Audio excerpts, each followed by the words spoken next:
In this video, we're going to learn about electroplating. Electroplating is the process of coating one metal object with another. It works by electrolysis, which is when electricity is used to drive a chemical reaction. We're going to look at why you would want to electroplate, how it works, and various conditions that need to be considered. So why would we want to do electroplating? Metals may be electroplated for aesthetics, protection, or both. Aesthetics might involve making a metal shinier or giving it an attractive colour by coating. For example, jewellery is often plated with gold or silver.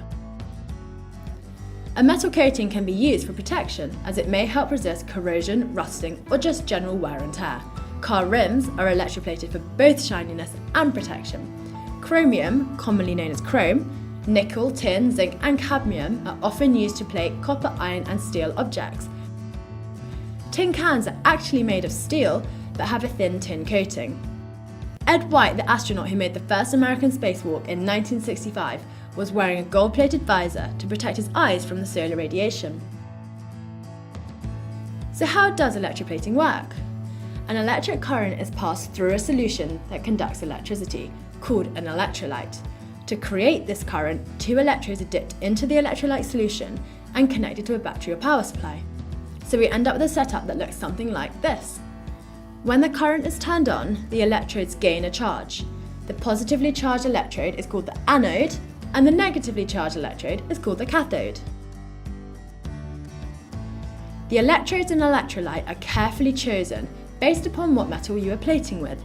So if you want to copper plate another metal, you will use a copper-based electrolyte solution and have a copper anode. The copper for the plating comes from the electrolyte solution, which in turn has its stocks replenished by the copper anode. So let's look at copper plating as an example. We want to copper plate some brass. So we have a copper anode, a brass cathode, and a copper-based solution for the electrolyte. So copper sulfate solution. Copper sulfate solution contains blue copper ions and colourless sulfate ions. The copper ions are positively charged and so are attracted to the negatively charged brass cathode. The copper ions deposit onto the brass, producing the thin copper plate.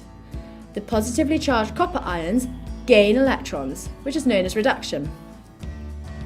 The sulfate ions are negatively charged and so are attracted to the positively charged copper anode. The current supplied to the anode causes the copper atoms to oxidize, which is lose electrons, and then dissolve into the electrolyte solution. So the copper ions move from the anode to the cathode in the solution, and the electrons move from the anode to the cathode, but along the wire. The copper anode bar gradually dissolves to replenish the copper ions in the electrolyte solution, so the solution stays at the same concentration. If another metal was used at the anode, then the copper sulfate solution would get paler or less concentrated.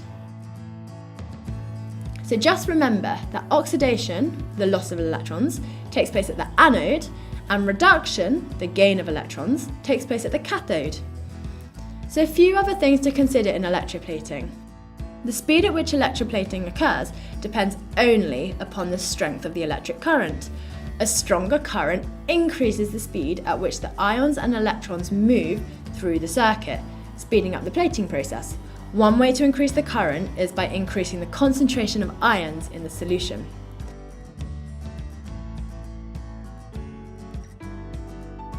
It is also important to choose your metals carefully in electroplating. Not all metals will alloy with each other.